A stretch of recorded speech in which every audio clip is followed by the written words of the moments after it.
Hi, and welcome to Random Fandom FC, the podcast that meets a new fan each week, learns how they came to support their team, what's been their highest high, lowest low, and anything else we should know. We'll preview their next game and check in next episode to see how they got on, to see if we're a blessing or a curse when we follow these teams along. I'm your host, Rob, a self confessed Arsenal fan. Don't hold that against me.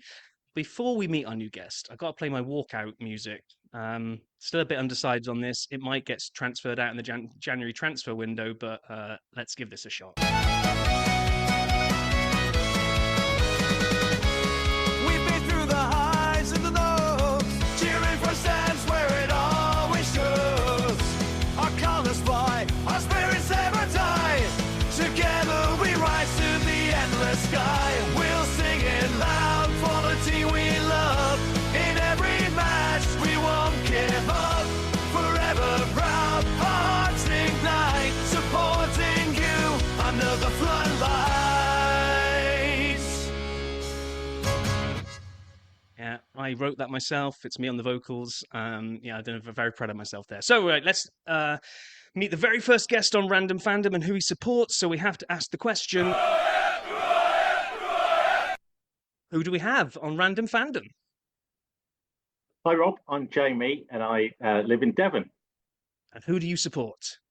So I'm a Hereford United / Hereford FC fan. Well, I wanted a random team to start it off, and I have one with Hereford here. And we need full disclosure here. Me and Jamie go back a short way. We had the pleasure of working together. 19 something, wasn't it? Yeah. 1997 to 2002 at the mighty Prudential. Yes. Before we got to Hereford, I was just thinking we had some players come through there, right? Because obviously me and you, blessed with natural talent, we played for the Ibis side a few times. Didn't we have, I'm getting old now and my brain's playing tricks on me here, we had a guy called Gavin, I think Gavin Best, hadn't he played for like Oxford City and then moved to the States to carry on playing over there? Yeah. Yeah? Yeah, no, I remember him, yeah. And then I think we had Toby that played for Swindon. Did we? Oh, let's see. That might have been then before after my time, I think. And we had a couple of players, call out. Craig Power was a good player, and Mark Baggett. And anyway, more their memory. They never lane had white boots like you, though, did they, Rob? So my white knockoff Predators that I bought at the Christmas shop that appeared for 3 weeks. Everybody was jealous of those.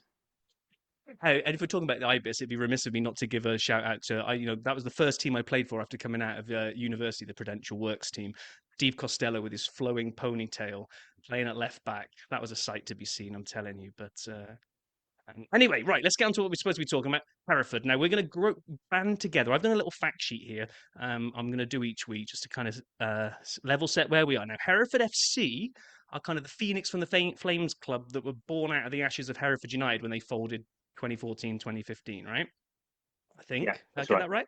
And then some company, whoever, supporters trust, whatever, came in and kind of created the new club, and they were able to keep the ground, Edgar Street. They kept the nickname of the Bulls, and they kept the black and white striped shirts, and they kept the club crest, which you have on the shirt that you're wearing right now. So I do, yeah. I've got one there, and so I've got various merchandise. I thought, you could see all the different things that, as a fan, when I was back in 1980s, I was buying this tat at the club shop and these sorts of things. So, So how did it all start then? What got you into Hereford United?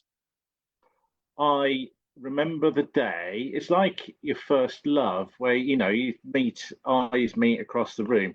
I was at school, and we all sat in the assembly hall, and this group of guys walked in, all in tracksuits, all looking like Magnum PI out of the 80s, and all rustled in because it was all shell suit material at the time. So it was electric just from the static electricity coming off them. And they just walked in, and from that moment they signed a piece of paper for me, and that was it. I was Hereford, and so it was my local team, and just that was it. I had a mate that went, and we went sort of every home game for a couple of years, and that from then on, my heart was Hereford. Nice. No, that's the I like that. That's the good way. And so, and back in the day when it was easy to probably just rock up on match day and just decide you're going to go to the game today and just go and watch a game, right?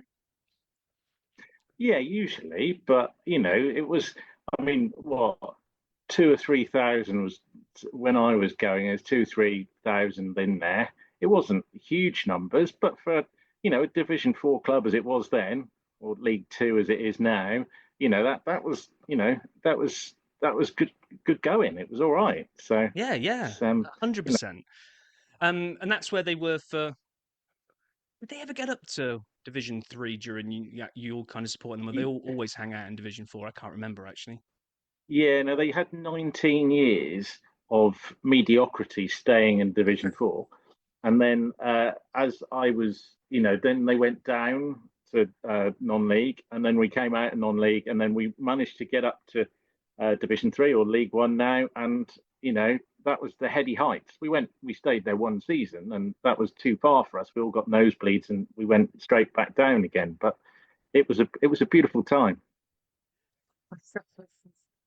So, so like as you kind of look back, then we've kind of said, it's we want to kind of go the highest high and the lowest low. Is that Division Three? Is that your highest high looking back on all the years you followed Hereford, or you got something else up your sleeve?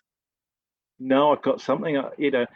Sometimes it's when there is a change, and we'd been in non-league for a number of years, and we'd come second 3 times in a row. And this time, it wasn't the same as it is now. It wasn't two teams come out. It was only one team, and then the other one went into the playoffs. And for the sort of the 3 seasons we were there, we didn't win the league, but we were a couple of points behind, and we were like 15 points behind, in front of the third place, and we always lost at that point. And I remember going to the King Power Stadium, so Leicester, and for the playoff final, and this was our third one in a row, and it was just that desperation. If you don't manage that, then this is it. And we were we were losing with like 2 minutes to go. We were 1-0 down. Come the 95th minute, we were 2-1 up. I was dancing. Me and my mate were behind the goal. All I remember is just this disbelief as we won, and just the joy, sheer joy was amazing. And just the fact that we were back in the league, it was where we'd been for like, 30 odd years, and where I thought we'd belonged. And so that was just the most beautiful moment. So what you equalize and We I mean that equalised, big euphoric and moment, right? But now you're getting ready for extra time. Basically, you're thinking, okay, we've snatched this. yeah, Okay, get ready yeah, for don't extra do time. Let's anything go again. stupid now, I'm Yeah, thinking. And it was just in front of us, and it was, they were playing into our end, and it was that sort of thing. So, and it was just disbelief, when everybody else, there's a moment in those sorts of games when actually people don't believe what's going on around you. You go, is that really true? That can't be right. They can't have scored again. And then suddenly there's this wave and tide of emotion that comes over everybody, there's and it's just jumping up and down and shouting. It's amazing. it is there. It really is. There is nothing better, I don't think, than that feeling. Whatever, it doesn't matter who you support, whether it's going for the World Cup final or whether it's getting promotion back to the league. But that moment where the adrenaline just surges and you're not an individual anymore. You're just part of the mass of this crowd and you're hugging Yeah. people you've never met before and it's just it's just ridiculous, that feeling that washes over you. So then, okay, so how long between the 90, the 2-1 and then the full time whistle going? Because that feels like eternity now, right? Because you were convinced it's going to be Uh, 2-2. it was pretty much last kick of the game.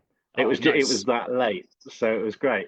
But it was that moment when actually you become part. You're right. You become part of a crowd, and actually, I ended up being quite a long way from where I was stood at the time, because it's just like you move and you're with it. It's just amazing. It's just part of that crowd, and it was great.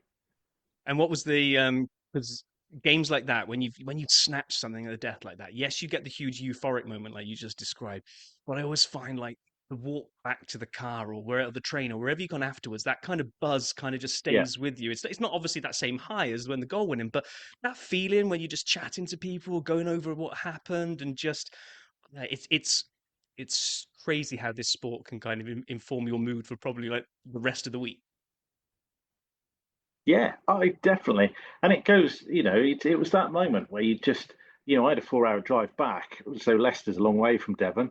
So I was driving back, and it was just for the whole time I just sort of almost flew back. It was beautiful. It wasn't about driving, or it wasn't anything else. I don't really remember anything of the journey. Just me and my mate Gray just being in the car and just being like, this is amazing. And he's a Now, Spurs fan, and so like it's probably the first thing he'd won. So it was getting the jabs in, like it. sorry, I had to put Um, I had to put that in for you, Rob. That was okay, so if that's the euphoric moment, what's the moment that just has you kind of just wanting to shout this to the team? What's your lowest low on the Hereford journey? I've seen a lot of shit football over the years. I can't tell you the number of times that we've lost, and I've gone, why do I come and support you people? It's just awful. It's barely football. And the number of times I've shouted, I could do better than that. But actually, these were my people. This was my tribe. This was my group. I'd been there since I was 6 or 7, and that was me, and that's what I was. And there were thousands of people in Hereford, around the country, worldwide. Let's go for that as well. That had that in their heart. And back, I when the club went under, there'd been problems. There'd been a change of ownership. Somebody had come in, they'd promised the world, and then it turned out that they couldn't pass the fit and proper persons test. And then they wanted the ground and all of this sort of stuff, and it was just the most horrific thing. And you're trying to donate money, you're trying to keep the club going, you're trying to do all that, and I was a long way away. I hadn't been, I wasn't going regularly. There were lots of people out there that were doing a lot to try and keep the club going, but it didn't, and it folded, and that was the end of Hereford United. And that was my saddest moment, because it felt like part of my identity, who I am, follower of a shit football club, had been taken away from me. And I wasn't going to be, and you didn't know, would I ever be standing anywhere again or sitting somewhere again going, God, it's just dreadful. Why do I come and do this? And that joy of being able to do that and be miserable and complain about your football team is a real privilege. And the fact that that went it was really sad. Yeah, yeah, I can imagine. Um, they seem to form the Hereford FC outfit very, very quickly. Not like Yeah, the next day, but it was fairly. I'm going to use instant. That's the wrong word, but it's not like you were in kind of no man's land for a year. Because I imagine then a lot of people drift away, find a different club. I know that from reading the history there, like I said, they kept hold of a lot of things. They kept hold of a lot of things that people would prize about Hereford United. They didn't even try to get a new identity. I think the crest at the bottom, the mantra mm, is, although it's Hereford FC, the tagline is Forever United. So it's kind of looking back to the yes, past and saying we're still this club, right? So, but they did have to start again at the bottom. So they kind of go to the bottom of the football pyramid.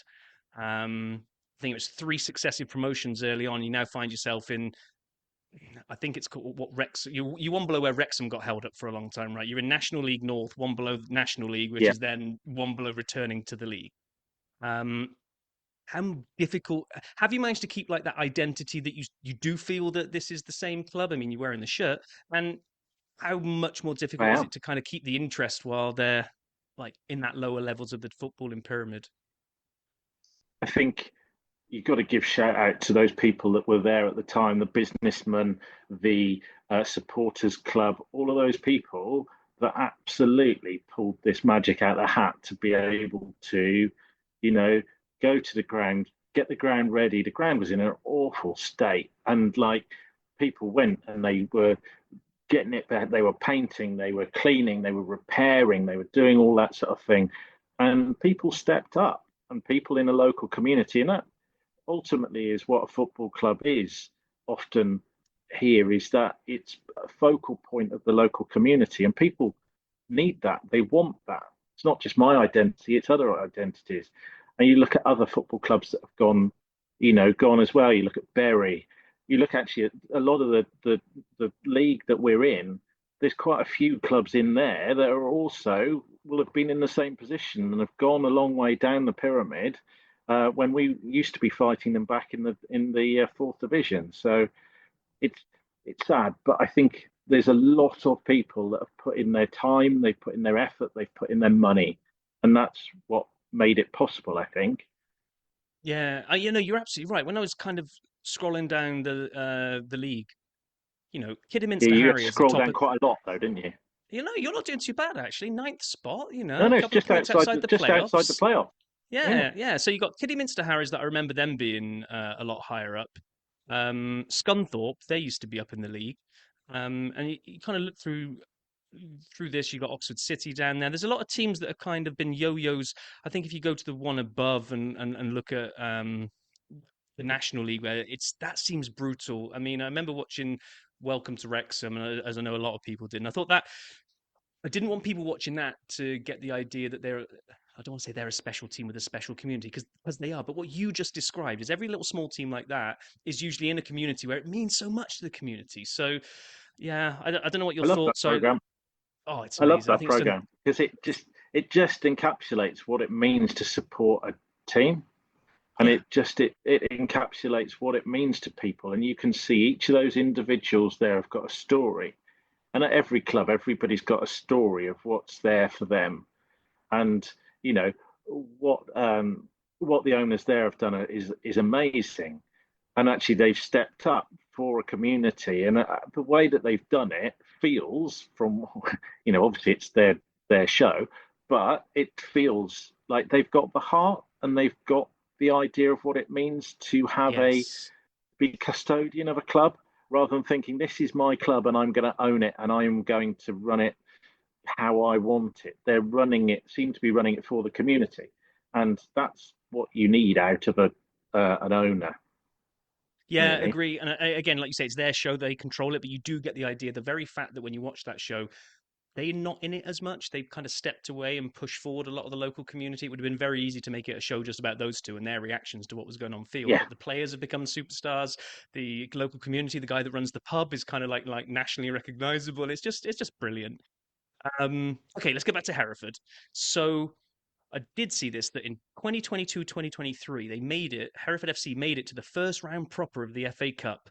And you had a live game against Portsmouth. And it was just a few days after Ronnie Radford had passed away. And we can't talk about Hereford United and not talk about Ronnie Radford. And for anybody that doesn't no, know Ronnie Radford, Jamie will now probably shame recount on the you. moment. Yeah, Jamie will now probably recount the moment, and I'm also going to put a link to the YouTube video in the show notes so people can go and listen to. I think it was John Motson's commentary on the iconic FA Cup goal. So this happened before I was born, and I I'm know. and I'm old, right? So it's 1972, I think, and it's like, it's the one thing that Hereford were known for was this one giant killing over Newcastle, and it's all these black and white pictures, and there's just this guy that takes the ball. It's a muddy field, and it must be like 50, 60 yards out from goal. Probably not. It's probably more like 25. But, in my imagination, it's like 50 yards out. And he just unleashes this screamer that Well, just goes past everything into the it's it's still just rising now. I beautiful. mean, that's It how is. hard it was hit. Yeah. It is. He Well, he wins it. He wins it with a proper old-fashioned tackle in the middle of the park that these days would probably been a yeah. red card. He takes it a couple of yards, but it's so muddy. He just looks like he's getting stuck. So he lays it into whoever the striker was, who almost like lays it back into his path. And he almost, I don't remember if I did see an interview with him like this or if I'm just making it up. But the ground was so muddy, you couldn't really dribble because you didn't know where the ball was going to go. It was so heavy on your legs that he just thought, I'm just going to hit this rather than run with it. Yeah. Yeah. He was too tired. Didn't want to go any further. That was it. He was ready to go. And I So, think Match of the Day and it's keep it on beautiful. the yeah, I think Match of the Day keep it on the FA Cup intro music now these days because it's just an absolutely iconic. And And I think it's not just that, but it's also what happens after. Because what happens after is you get all of these children and people running on and it's like 1970s Britain. It's like everybody's wearing a parka. They're all, in it's just beautiful, and everybody runs on. They're all hugging everybody. It's great. So, unless you're a fan of Newcastle United, it's a great moment, and who could not love it? I do. I have a massive soft spot for the FA Cup, but unfortunately, every time we mention Wrexham, I get flashbacks to Wrexham knocking Arsenal out. So, but I love the giant killing. So, therefore, every now and again, I have to take my team being on the end of those. But it's just such a I found a beautiful. pro. I found a program. Sorry, Rob, to interrupt. I found a program in my collection that's Hereford United versus Arsenal. I know you can't see it, but it's from the Milk Cup in 1985. And I thought this was a beautiful one to bring on for you, just to show that I've been there and seen Arsenal as well. Although it was at Hereford, and they did water the pitch first to try and see if they could get one of those cup upsets, and because you don't like running in muddy pitches, do you? I didn't win, did they? Hereford. No, they didn't. They lost quite heavily. So just before we go and sort of close this out and look at next week's game, and I'm going to force you into prediction, and then and I'm going to do one as well, and we'll see over the course of this if I'm ever right about anything. But having something like that, like the Ronnie Radford thing to look back on, how big a part of kind of like is it just us that we on the outside go, oh yeah, I know Hereford, they had that guy that scored the FA Cup goal, or is it something that is kind of part of the community that you kind of all reference quite frequently, or how often does kind of things like that come up? I think it's always part of you. I think it's, the players that have gone before are always part of the team and who they are now. And it's part of the folklore. And, you love seeing your team on, for whatever reason on the TV. And especially my team, where you don't get on the TV, to know that there's something that's always there is brilliant. But Who's it's your what's all Oh, sorry, Jim. I right. was So, gonna say, so go back to when you first started getting into them then.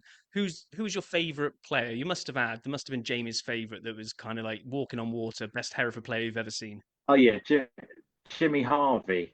He was this mercurial sort of midfielder. He was just skillful. He was great. And I remember when my granddad used to work for the guy who owned the club, and he managed to get me his autograph, and it was like the best thing ever. And so my granddad was my hero anyway, but he got me this autograph, and it was great. And that was just a real highlight. Nice one. Okay, turning attention then to next week. Hereford currently sitting in ninth position on 38 points, 2 points behind Chorley, who occupy the last playoff position. And they're going to travel Yeah. away to Radcliffe, who are 21st out of 24th down in the relegation zone. So, on paper, what have you done recently? Oh, We drew with you're Southport 0-0 on Saturday. 1-1. Um, 1-1. It was 1-1. 1-1. Yeah, it was a draw. Yeah, But and yeah, but they yeah, and we've got out of the last 5 games, we've lost two, drawn two, and we've won one. From what I yeah, remember. Kidderminster Harriers came and gave you boys a bit of a kick in the other week. So, but yeah, Yeah, you're right. well, So you're not on top form. However, if we look at Radcliffe, obviously they're down the bottom of the table. What's their recent matches been? Let's have a quick gander here. Yeah, not so good. Drawn, been beaten 4-0 twice in the last few games. Oh, again by Kidderminster, one of those. Lost to Alfreton. So, come on. What's it going to be? What are we predicting for the match against Radcliffe? well, I'm always a bit of a pessimist when it comes to predicting Hereford results, but I'm on this, Rob. I'm giddy, so I'm going to go for a dirty 1-0 win for Oh, Hereford. dirty 1-0 win. Okay, right. It won't be Uh, pretty. There'll be no beautiful football, but we will win it. Perhaps come off somebody's arse or something to go in. That's what I'm expecting. I'm going to go with the feelings of a victory, but I'm going to go for a 2-1 victory for Hereford. Okay, cool, So, excellent. Let's hope that's true. well, I will do a quick match review at the beginning of next week's episode. If you happen to have the time and you want to record a little voice file and send in your review, you can. Otherwise, I will just take a look on. I use the app FOTMob, and I will have a little look on there and see what happened in the game. So I'm going to be a Hereford fan this coming weekend and see if we can put one over Radcliffe. Thanks, Rob. And hopefully, at some points in your life, there's been a bit of Hereford in your heart as well. So My stepdad was always a Hereford fan as well. He had Hereford and Leeds. So yeah, there we go. So okay, thank you so much for coming on, Jamie. It was no a worries. blast Thanks, Rob. seeing you again as well. To be honest, it's been a long time since we've caught up. So I was thrilled when I saw the email come through on the sign up to say that you wanted to do this. I was like, oh wow, that is like A, get to catch up with you, and B, like I said at the beginning, if I'm calling this random fandom, then starting with Hereford is a lot more random Yeah, than starting with someone like Man City or Liverpool or one of the big boys. So yep, appreciate you coming on. And no worries. we will be back next Lovely to week. see you. We'll see how Hereford got on, and hopefully I will have my next fan to talk to as well. If you want to come on, then just email randomfandomfc@gmail.com, and I'll take care of it. We'll get you on. We'll hear your backstory, highest high, lowest low, anything else we should know, and we'll see if we can follow your club the next week as well. So until next time, thanks everyone.